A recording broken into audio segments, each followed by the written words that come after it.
All right, we are live for another edition of the Patriots Beat podcast presented by the CLNS Media Network. I am Brian Hines from Pat's Pulpit, joined as always by Alex Barth from 98.5 The Sports Hub. And the Patriots held day 2 of minicamp today at Gillette Stadium. But before we get into all the details of that, we have DeAndre Hopkins officially coming to Foxborough for what sounds like a 2-day visit, Wednesday and Thursday. He left Tennessee without a contract, so here we are. They will have their shot to get DeAndre Hopkins, it looks like. Yeah, it certainly does in 2 days. That's exciting. Wednesday and Thursday. Might be something where like he does a physical on Wednesday, right? And then actually meets with the team on Thursday. I believe he's flying in Wednesday, so I don't think it's going to be a full day. Nothing too big Wednesday. Yeah, exactly. But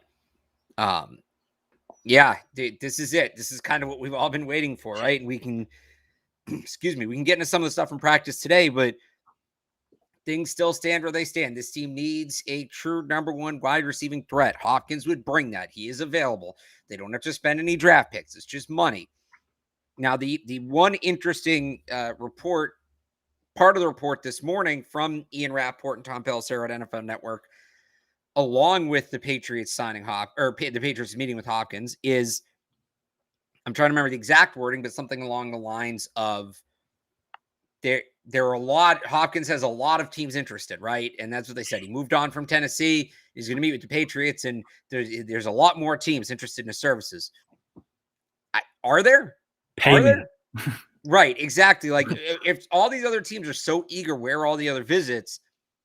Either one, Hopkins feels like he's a good shot at signing with the Patriots, so he's not scheduling more visits, or that's Hopkins' agent, or I think he represents himself, but whoever, like somebody. He signed with his camp. Clutch, didn't he? Oh, that's right. That's right. Yeah. So maybe that's, Clutch Sports saying to the Patriots, well, yeah, all right. So he left Tennessee and got to you.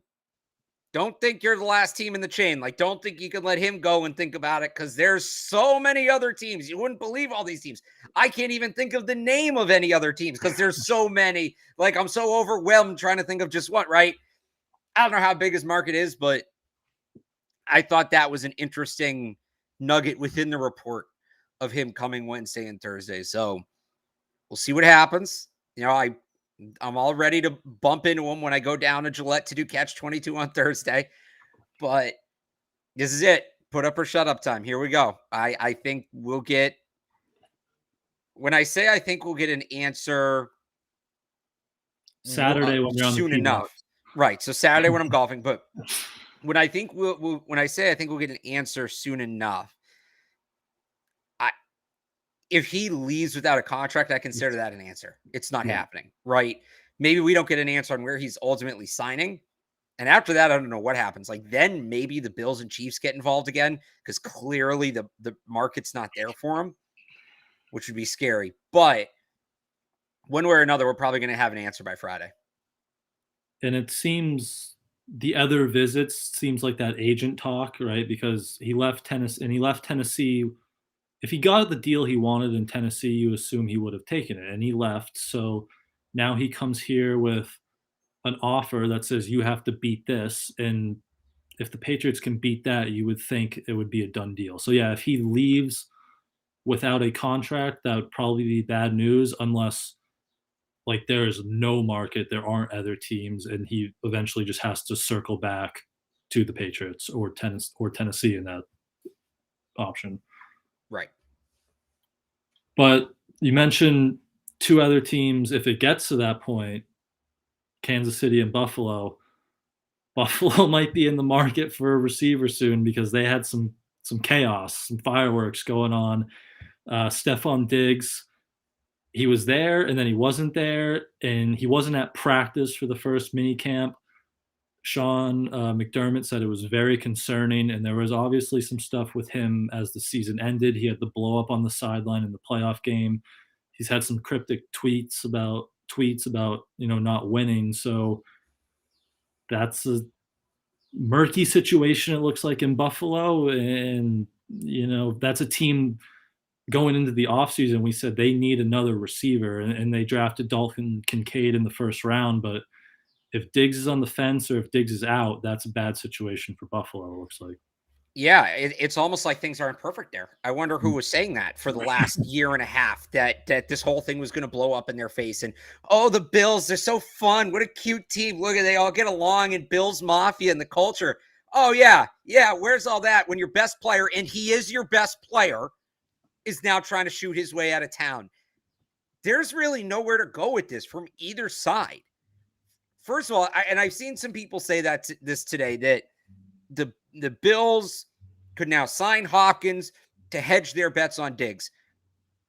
That means one of, two things is going to happen. If it's a financial thing, if you give that money to Hopkins instead of just giving it to Diggs, you're going to just piss him off and he's going to leave. You can't, how do you read that if you're Stephon Diggs? I wanted another $10 million. Instead, you gave it to this other guy when you could have just given it to me. We could have been done after I've proven myself for you. If it's not about the money, that means Diggs hates Josh Allen, which I would find hilarious, but is also massively concerning if you're the Buffalo Bills, because this is not me saying it. I know people think I'm a Josh Allen hater. This is not me saying it. This is your guy. Josh Allen said it today. What they do offensively is not possible without Stephon Diggs in the huddle. So that's an issue. From the other side, Bills don't have any more money to give Stephon Diggs. I don't know where this Hopkins thing came from. They don't have any money to give him. So I don't know if he thinks he's going to get paid more. It's not going to be significant. And at the same time, there's a $24 million dead cap number on his contract. So they can't really trade him. I mean, they could, but they're essentially waving a white flag on the season. You're not going to be able to replace him. So is Diggs just going to pull Le'Veon Bell and just sit out the year? Because that's kind of how this thing, it's either Diggs decides he'll play on his current contract, like they come to terms, whatever it is. Him and Josh Allen put their beef aside, and I do believe there is some beef there. I don't know to what extent, but I do think there is some. Either him and Josh Allen put their beef aside and he plays under his current contract, or he sits out the year. And they're paying him. They have that cap hit. They don't have the money to replace him, but they don't get to put him on the field. I said this 2 years ago, Brian. This is 3-4 hosts ago on this show. The Bills window extended through the 2022 season because two crucial things happened this offseason that are going to limit the Bills. Josh Allen's extension kicked in.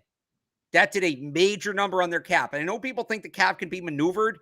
The Bills kind of already did all their maneuvering for this offseason. They're going to have to actually part ways with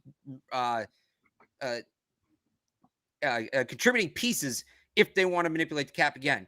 The other thing that happened is Stephon Diggs turned 30. And we talked about this a lot with Hopkins.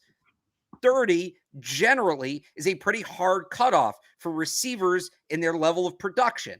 And I've given the spiel about Hopkins, right? That he's not a burner and he wins this way and that way and they don't fade as much with age.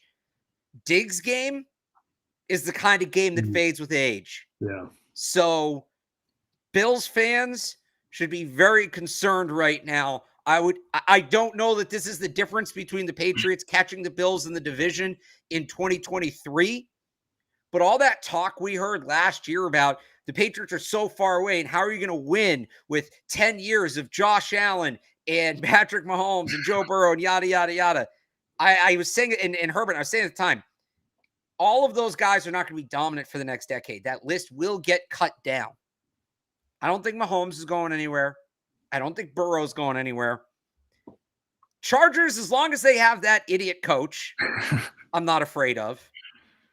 Who else? Lawrence, we'll see. Trevor Lawrence. Yeah. I'm not totally willing to put Lawrence on that list yet. I think Zach Wilson was on that list at the time. Forget it. Lamar now. Lamar's Lamar. Like, he's good when he's on the field, but how much is he on the field? If the Bills roster falls apart, Rodgers is elderly. That doesn't count. If the Bills roster falls apart around Allen, I think and I know people want to talk about how much he's improved, and I think he has improved, but I think it's going to look closer to what it looked like his first 2 years than it has the last three. And Diggs, he's not a UFA till 2028 when he's 35 years old. They have an out after the 24 season, but they'd still have a good dead cap hit. So, I mean, I don't know if that's just as easy as like throwing money at him, or it seems like he's frustrated with the losing. That seems to be where it stems from. Well, But then he shouldn't play for a loser franchise. yeah, that's that's just what the Bills do.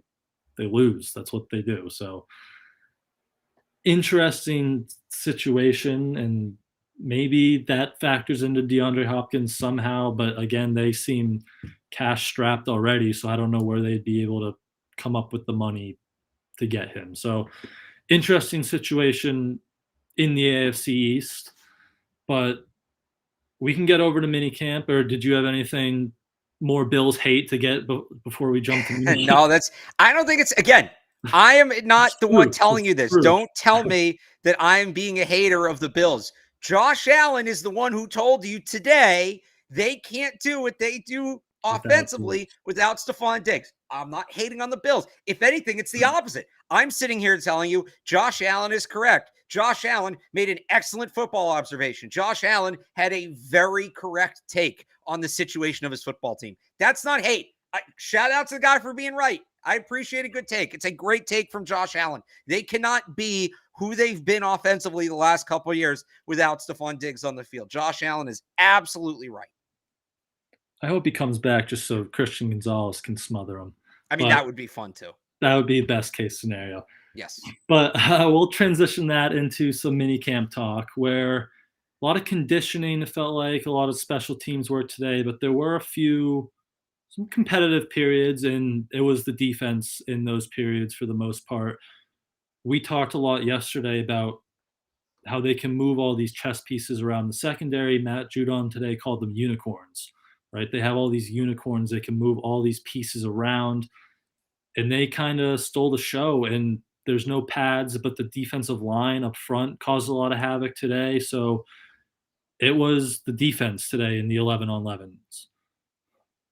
Yeah, it really was. And I don't mean this to sound alarm bells, but kind of looked like it did at times last year, right? Where the defensive line, the pass rush, whatever you want to call it, was so overwhelming that the play couldn't develop at all. And I'm not going to sit here and say, there it is, the proof the offensive line isn't good enough. I mean, the offensive line might not be good enough, but it's a non-padded practice. It's a one-off. It's a couple periods, but it did sort of look like that. You had a lot of balls batted down at the line.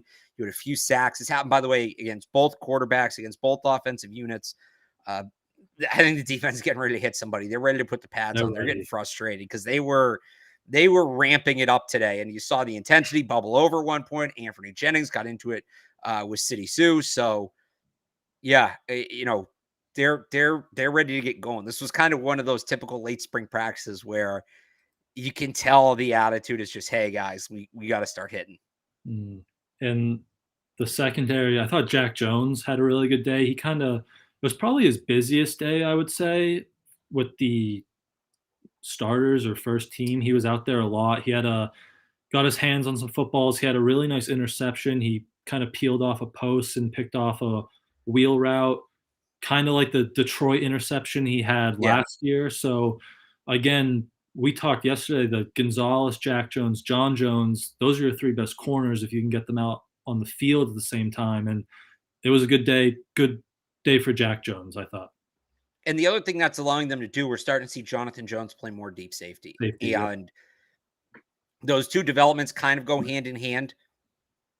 So Christian Gonzalez is going to be out there. Like he's your boundary guy.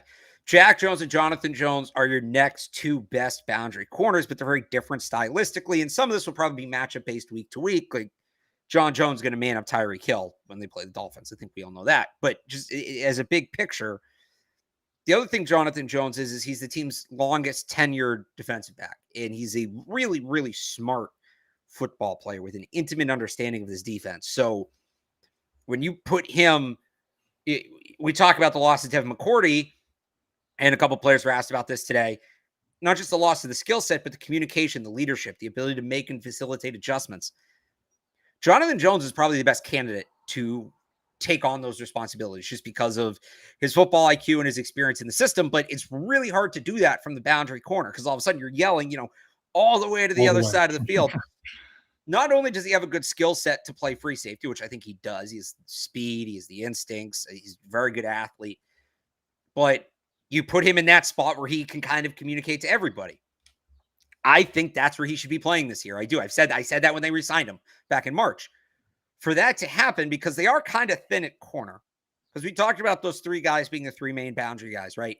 But after Them, that, it's, is it they played Marcus Jones a little on the boundary last year? Is it him? Then you start going to Amir Speed, Isaiah Bolden, Quandre Mosley. Like it becomes Shaun a different Wade. conversation. Who? Shaun Wade. Oh yeah, Shaun Wade's still on the team. That is correct, technically. But yeah, so I like Jonathan Jones as the free safety, but I think to justify doing that regularly, Jack Jones has to be the number 2 corner, and he has to prove he can be the number 2 corner. So again, non-padded practices. I'm not going to go over the top of the evaluation. I'm not going to lock it in or anything. This is all in pencil, lightly in pencil. We're not taking the Sharpies out yet. You don't are taking the pens out yet.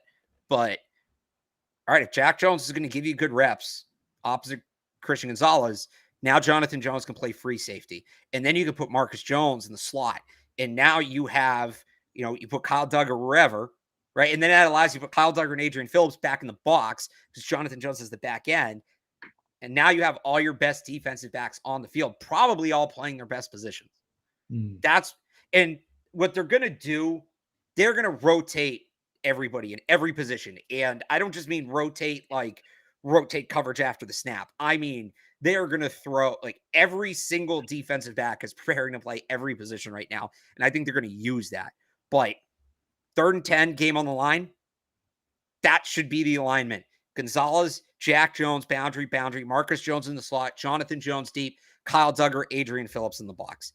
That is their best defensive alignment. We talk about all the time with the offensive line, right? Just get your best 5 out there. And sometimes that means moving guard to tackle or whatever.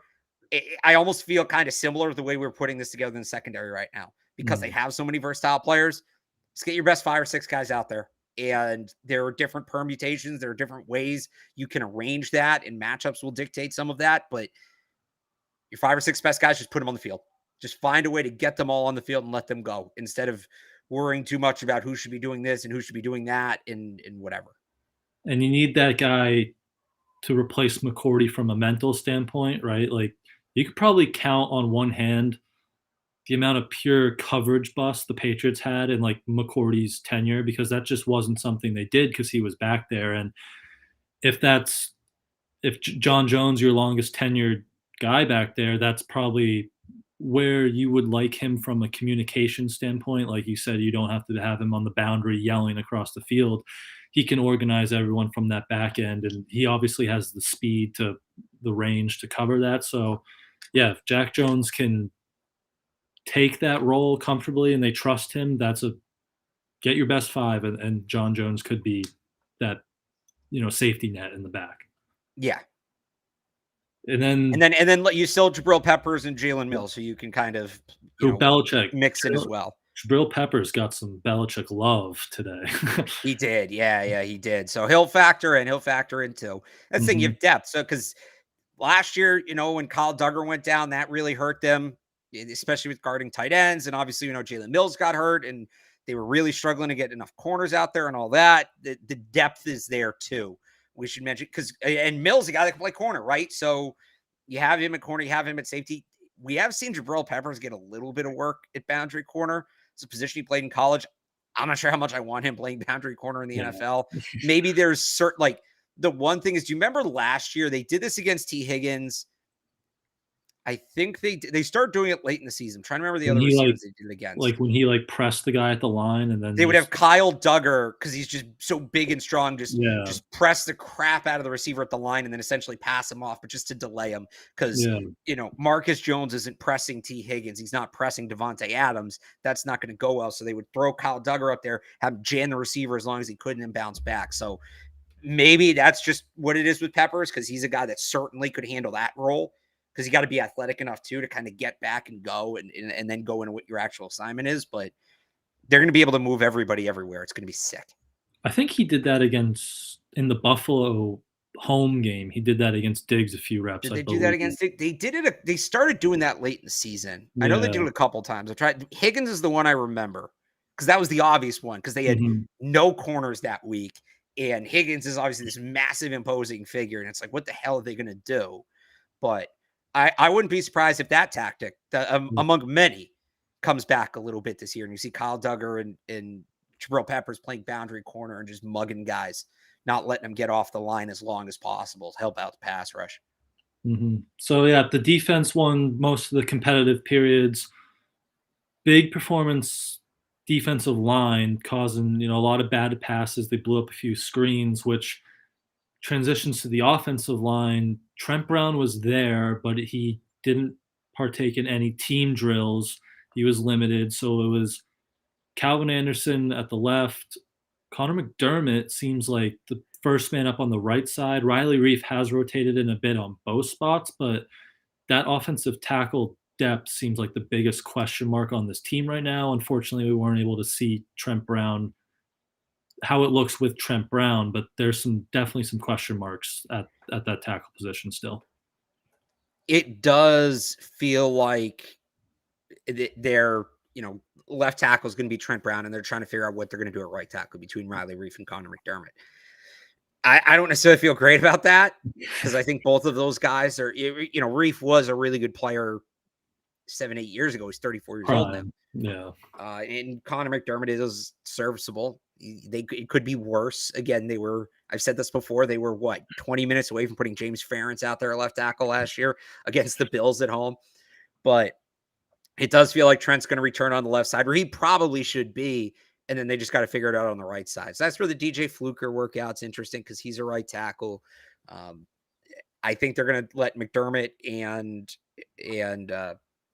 Reef battle it out for that spot. Maybe Sue is in the conversation there as well. He's worked like exclusively a right tackle. That report about him being a tackle was spot on, but I'm not going to, I've seen some people put it this way that Connor McDermott has passed Riley Reef because he's been getting all these reps now. I don't see, unless there's something going on in the meeting room behind the scenes that we don't know about, I don't see how in non-padded practices you can make that kind of determination on the offensive line. It's not like Reef is just behind them watching. He's usually at left tackle on the second unit, so he's probably just trying to get him looks at other spots. But I think what this says is that's setting up, once we do get to camp, once we do get to the padded practices, Riley Reef, Connor McDermott is going to be the battle at right tackle, I think, opposite Trent Brown. I think that's what we're all that's what this thing's kind of headed towards here.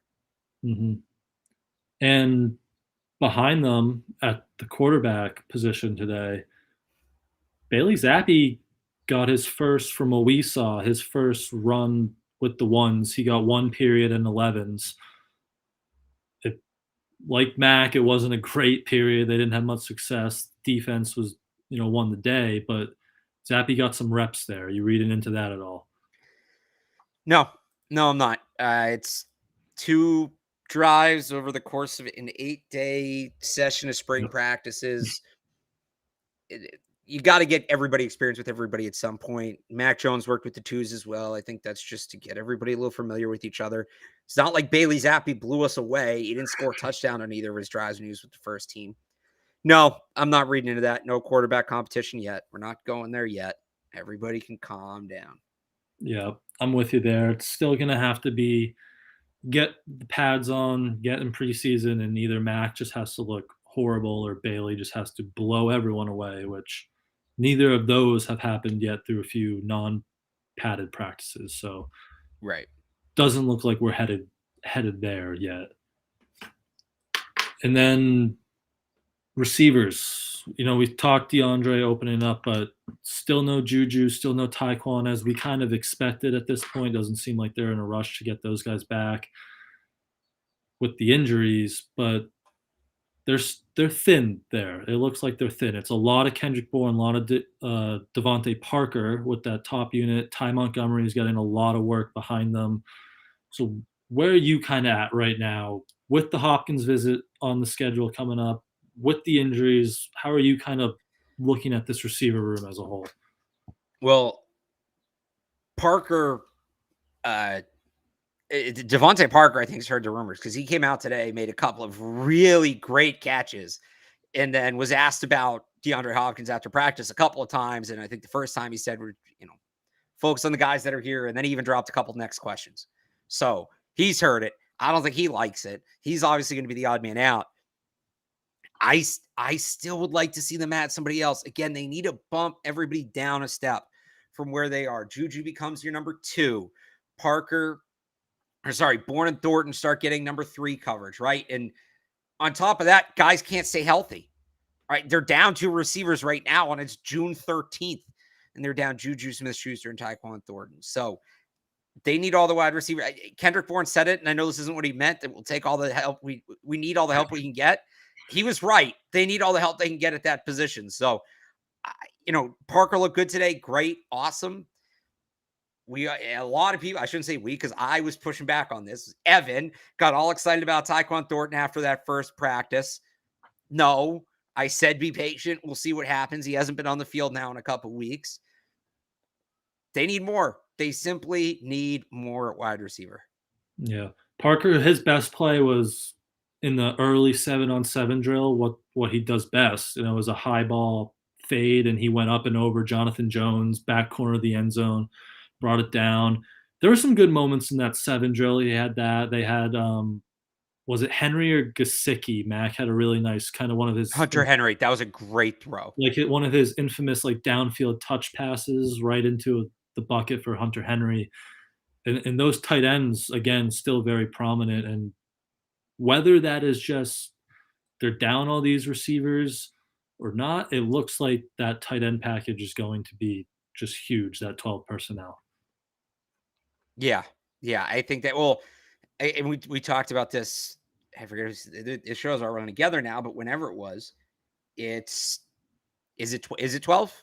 That would be my question back to you. Is it 12? Is it 11? What is Gesicki, right? We don't know. So I'm not convinced they see that as 12. I think they see it as their own thing. And teams once we get into the season, it's going to be really interesting to see. Do teams treat it as 11? Do they treat it as 12? Are teams putting an extra linebacker out there, an extra safety out there when Mike Gesicki is on the field with Hunter Henry? That's going to be something to watch. We're really not going to get an answer to until, I don't even think in training, in the preseason, we'll get an answer to it, because teams are pretty much just going base defense against, in preseason games. So, but I think you're right. It is going to be a big part of what they do. And yeah, Gesicki's looked good. Gesicki has looked really good.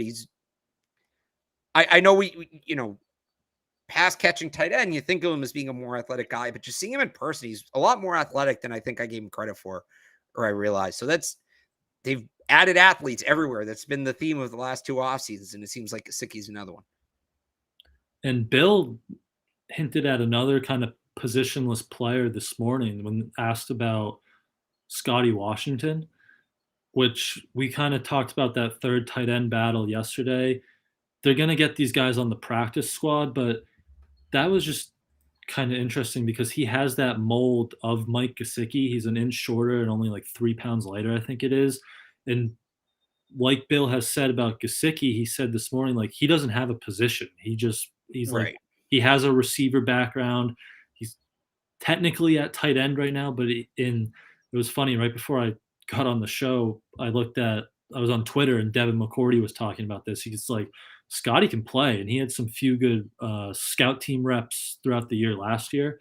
So that's a guy where it looks like, and he's working through an injury still that he got in the Cincinnati game, I believe, where he had his most time last year. So that's a guy who'll probably make it to the practice squad. And if something happens to Gesicki, that's the same type of mold of a player. Yeah. But at the same time, do they want that similar mold, or do they want to add something they don't already have, which would be Johnny Lumpkin, who continues to look good and is more of a blocking tight end like that? I would kind of go that way. Right. And he'll be take more prominent when the pads come on. That's when he'll in that blocking role, I would say. And then the only other pass catching note I had was I thought this was the busiest day out of the backfield for Pierre Strachan, and most of it was with Zappe and Trace McSorley, but James Robinson out the door the next day. Pierce Strong busier in the backfield from a pass catcher, I'd say. What I thought was interesting, I mean, I thought Pierre Strong and Kevin Harris were both very Kevin Harris involved. looks in good shape. He Too. does. He does. He looks a lot better as a receiver than I Yeah. thought he would. If they're going to play Ty Montgomery at receiver, which they've been doing at times, and they want to lessen Ramondre's workload, those are the two guys now. I'm still not buying the JJ Taylor hype. So those are the two guys. One of the two, if not both of them, are going to have to step up. So I think it's encouraging to see how natural they both look at receivers. I think we kind of know they're both comfortable carrying the football, but in the passing game, and Bill Belichick was asked about that before practice today as well, how they've come along as run blockers. And it's another thing where he said, it's one thing to know who you need to block. It's another thing to block them. And he's talking about when the pads come on and we actually see them do some blocking drills. So again, something to watch, but too many people were writing those two off, Harris and Strong, this offseason. Too soon. They're going to be factors this year. I believe that. Yep. And we've said it countless times. The Pierre Strong speed factor. Kevin Harris just looks like an efficient runner, and he has been more involved in the passing game, I'd say, too, which has been a bit of a surprise. But I'd still say Ty Montgomery is that leader in the clubhouse right now for that receiving role, even the receiving back role, even though he's spent a lot of time at wide receiver. Maybe that's a downfall from missing some receivers due to injuries, but I'd still say Montgomery is the leader there. But it looks like I wouldn't be surprised if these are the four backs on the week 1 roster. I don't think they're going to be desperate unless there's an injury, but desperate to go out and get an external free agent. Yeah, I'm with you on that. They're not going to add anybody. I don't know if they keep 4 on the initial roster. Can they get a guy like Kevin Harris to the practice squad and elevate him? I wouldn't rule that out. So, but These are the guys. These are the 4 guys that are going to, one way or the other, I think, make up the heavy bulk of the running back snaps this year. Before we move on, I just want to remind everybody that this show is brought to you by FanDuel. Head over to FanDuel now, because right now new customers can get a no sweat first bet up to $1,000. That's $1,000 back in bonus bets if your first bet doesn't win. So, for example, last non-baseball game for a while tonight, Cup final, or probably, I think the Golden Knights take care of business against the Florida Panthers. They're up 3-1. You bet up to $1,000 on that game as long as you use our promo code here, FanDuel.com/Boston. Bet doesn't hit, boom, they put the $1,000 right back in your account. And you can go bet it on baseball or the USFL or what. There's so many options on FanDuel. They've got leagues you've never heard of on FanDuel. They've got leagues I've never heard of. And if you know me, you know that's saying something. There's no better place to bet all the action than America's #1 sportsbook. Visit FanDuel.com/Boston and get a no sweat first bet up to $1,000. That's FanDuel.com/Boston. FanDuel, the official betting partner of the NBA. All right. Where were we? Just kind of, anything else offensively that caught your eye there? Anything else? I think we got to all of it. I think we hit on all the positions. It was yesterday was Bill Murray next to David Andrews. Today it looked more like Jake Andrews at that. Jake Andrews and Antonio Maffi got some looks there as well, even though he was in the non-contact. So still rotating those guys. And that could be a battle too. The backup behind Mike Onwenu, I think, is going to be a tight race as well. Mm-hmm. And then rookies, no Kayshon Boutte, no Keon White today. He got checked out by the trainers at one point of practice yesterday.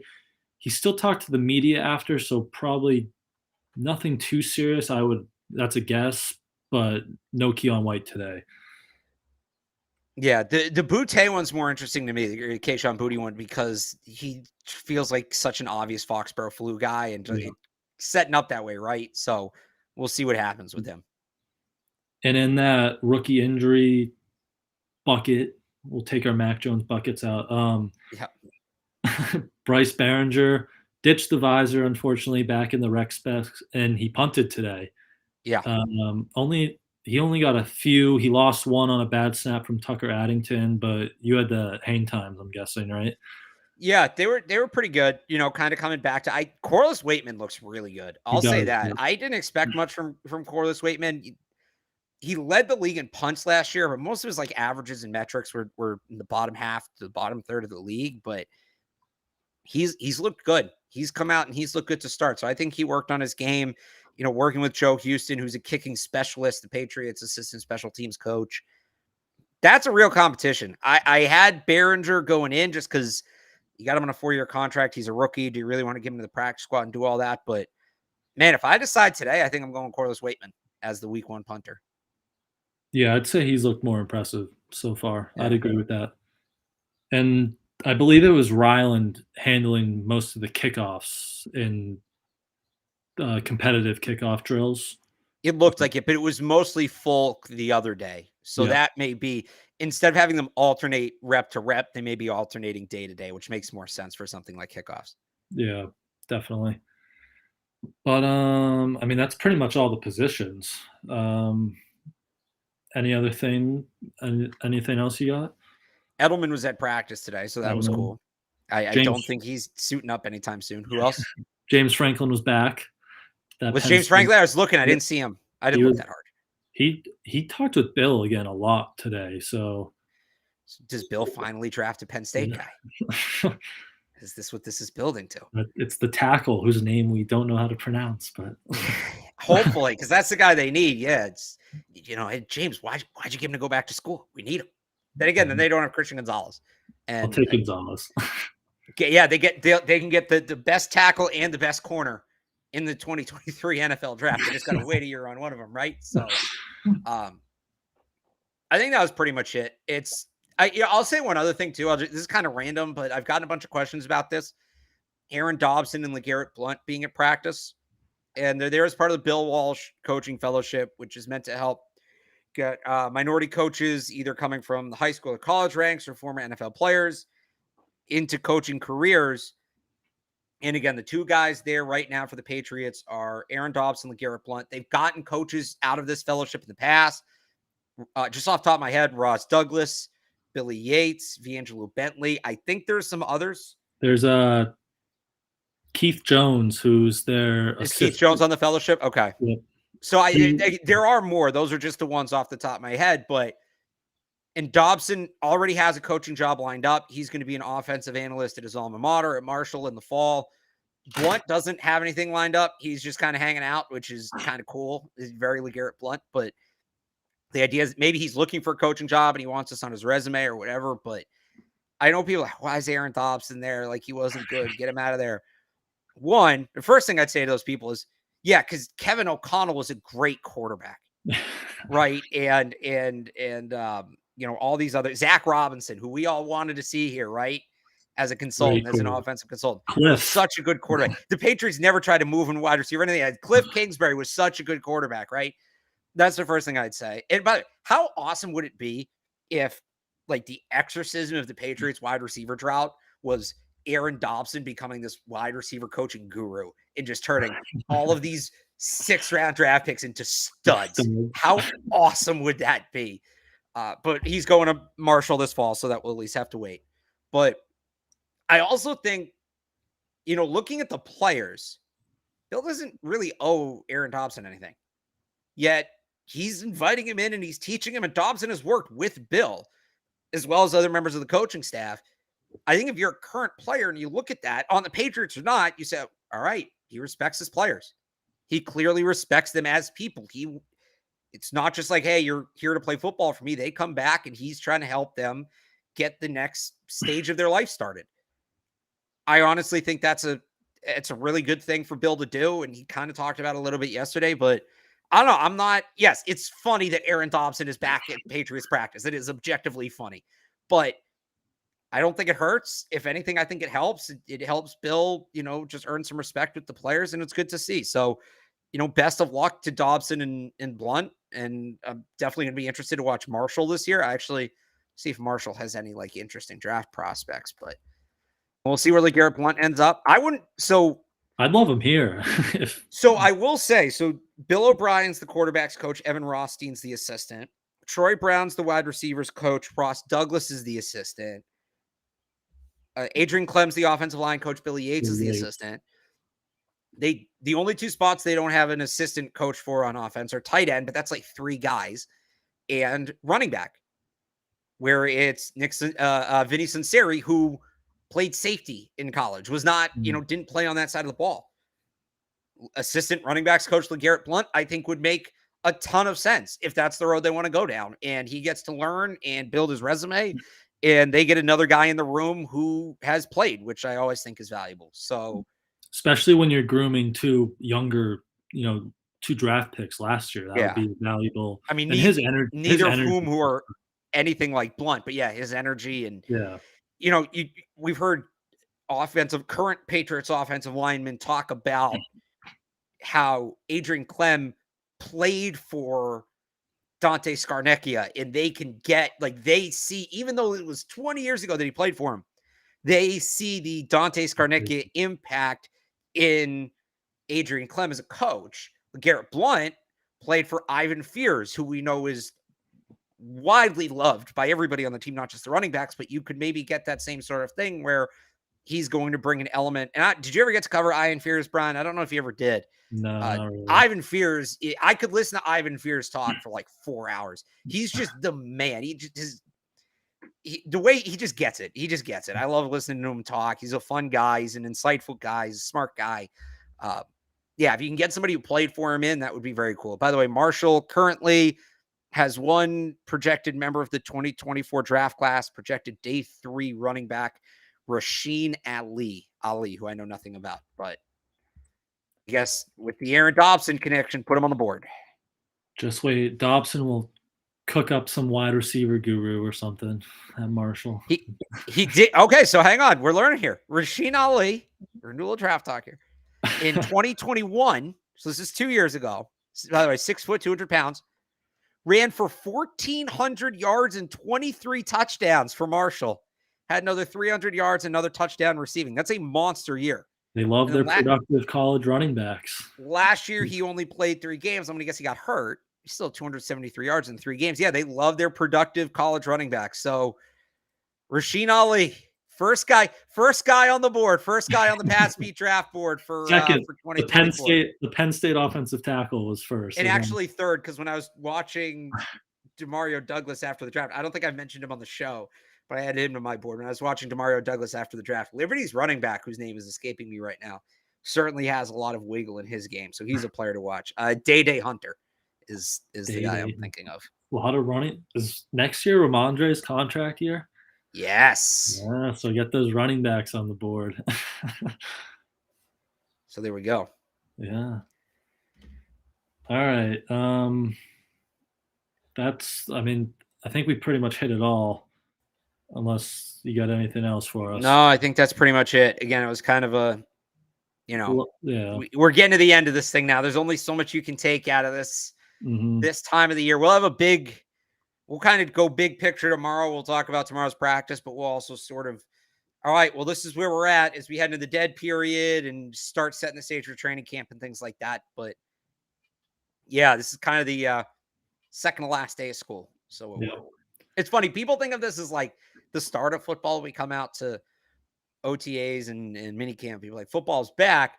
For us who cover the team, it starts in July with training camp. And then the season obviously runs through January. And then you got the playoffs in February. And then you have free agency in March.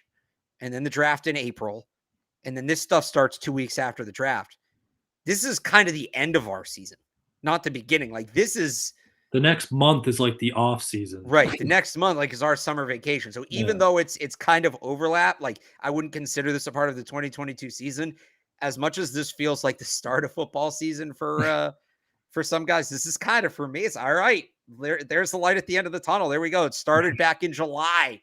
And now it's June 13th, and I'm finally going to get a break. So, all right. Well, DeAndre Hopkins will be here tomorrow. Patriots will have their final minicamp practice. They're currently scheduled for tomorrow. We'll be back to recap it all right here at some point tomorrow. So turn your Patriots Press Pass notifications on so you know when we go live. Until then, follow Alex on Twitter at RealAlexBarth. Go read his work at 985thesportshub.com. You can follow me on Twitter at I am Brian Hines. Go read my stuff on patspulpit.com. Thank you all for listening, and we will see you guys tomorrow.